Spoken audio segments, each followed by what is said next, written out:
दोस्तों, नए साल की शुरुआत होते ही जो गवर्नमेंट की तरफ से ड्राइवर्स के लिए रूल लाए गए हैं, इनको लेकर के पूरे भारत से काफी मात्रा में विरोध प्रदर्शन देखने को मिल रहा है। आपने देखा होगा कि ड्राइवर्स काफी डरे हुए हैं इन नए कानून को लेकर के। पूरे भारत में 30 लाख से ज्यादा जो ट्रक्स हैं उनके जो पहिए हैं वो थम गए हैं, जिसकी वजह से कई सारी जगहों पर जो जरूरत की चीजें हैं वो काफी शॉर्टेज होने लगी है। एक साथ में इतनी सारी डिमांड होने की वजह से पेट्रोल या फिर डीजल की भी किल्लतें होने लगी हैं। और आप देखोगे कि यहाँ पर तस्वीरों में किस तरीके से ड्राइवर्स इन कानूनों को लेकर के बड़े स्तर पर आंदोलन कर रहे हैं। और क्या ये जो रूल है केवल ड्राइवर्स के लिए लाए गए हैं? हम आप कार ड्राइव करते हैं, बाइक ड्राइव करते हैं, क्या हम पे ये जो कानून है वो लागू होंगे या नहीं होंगे? तो इसी के बारे में हम डिस्कस करने वाले हैं। तो ये जो कानून है इसको बोलते हैं हिट एंड रन कानून। ये वाहन चालक अगर बिना किसी सूचना दिए अगर उससे कोई भी दुर्घटना होती है, वो मौके से फरार हो जाता है, भाग जाता है, तो उसे 10 साल तक की सजा हो सकती है। इसी के साथ में 7 लाख रुपए तक का जो जुर्माना है वो भरना पड़ सकता है। अब ड्राइवर्स का कहना यह है कि हमारी इतनी ज्यादा इनकम है नहीं, तो आमतौर पर देखोगे कि 10,000 रुपए से लेकर के 15,000 रुपए के बीच में उनकी इनकम होती है। और गवर्नमेंट कह रही है 7 लाख रुपए तक का जुर्माना भरो। इसी के साथ में यहां पर 10 साल की सजा हो सकती है। ये जो है प्रावधान है। इन केस अगर किसी भी तरीके से अनहोनी कुछ हो जाती है, कोई दुर्घटना हो जाती है, ड्राइवरों का कहना है मौके पर जो भीड़ एकत्रित हो जाती है, अगर कोई कार से एक्सीडेंट हुआ है, वहां पर मौके पर अगर कोई बड़ा वाहन जैसे कि ट्रक है, तो वहां पर ट्रक चालक अगर गलती चाहे किसी दूसरे की हो, फिर भी वहां पर जो ट्रक चालक है उसको ही मुजरिम माना जाता है और उसकी काफी उन मौके पर पिटाई भी कर देते हैं लोग। तो इस तरीके की जो चीजें हैं इसको लेकर के ड्राइवर्स काफी चिंतित हैं कि अगर वो मामले की सूचना देने जाते हैं पुलिस स्टेशन या फिर हॉस्पिटल में इसको ट्रीटमेंट कराने के लिए जाते हैं, तो कहीं उनके साथ में इस तरीके की जो चीजें हैं वो ना घट जाएं। कि इससे पहले जो नियम थे जिसके अंदर कोई भी ड्राइवर अगर उससे किसी भी तरीके से दुर्घटना होता था, तो उस पे आप देखोगे कि आईपीसी की धारा 279 लापरवाही से वाहन चलाना, इसी के साथ में 304A लापरवाही से मौत या फिर 338 जान जोखिम में डालना, इन धाराओं के अंतर्गत मामला जो है दर्ज किया जाता था, जिसके अंदर जो ड्राइवर है उसको 2 साल तक की जो सजा है उसका प्रावधान था। कि ये जो नए रूल लाए गए हैं क्या केवल बड़े वाहनों के लिए ही हैं? तो देखो ऐसा नहीं है। ये जो रूल है वो ड्राइवर्स के लिए लाए गए हैं।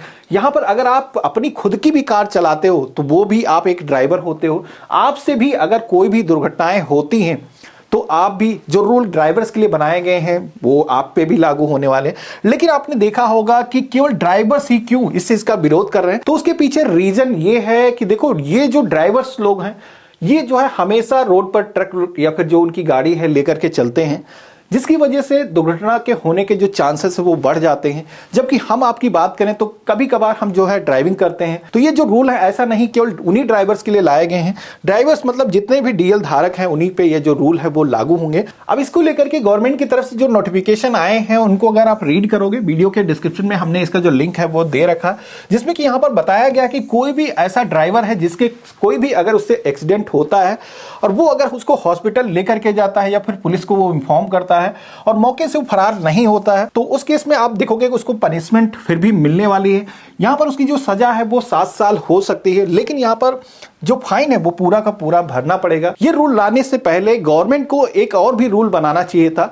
वो रूल होना चाहिए था ड्राइविंग लाइसेंस को बनाने का जो प्रोसेस है उसके अंदर जो धांधली होती है कई सारे स्टेट के अंदर, आप आज भी जाओगे तो वहां पर कई सारे ऐसे दलाल आपको एजेंट मिल जाते हैं जहां पर आपको बोलते हैं आप मुझे केवल डॉक्यूमेंट दे दो, और वहां पर आप सभी से वो पैसे लेते हैं और उसके बदले में आपका जो ड्राइविंग लाइसेंस है वो बिना किसी ड्राइविंग टेस्ट के ही इशू कर दिया जाता है।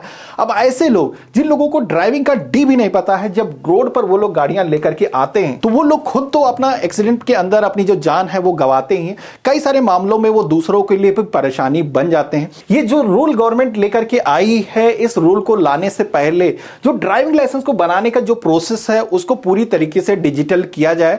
ये जो ड्राइविंग लाइसेंस का टेस्ट होता है उसको भी रिकॉर्ड किया जाए, मॉनिटर किया जाए, जिसके अंदर कोई भी अगर आरटीओ कोई बाईपास करता है किसी भी तरीके से, कोई भी कर्मचारी अगर ये जो प्रोसेस है ड्राइविंग लाइसेंस को बनाने का उसको अगर स्किप करना चाहे वो ना कर पाए। जो ड्राइविंग टेस्ट का वीडियो है उसको लाइव रिकॉर्ड किया जाए। और वहीं कई सारे मामलों में यह भी देखा गया है कि आज की डेट में सोशल मीडिया का जमाना है।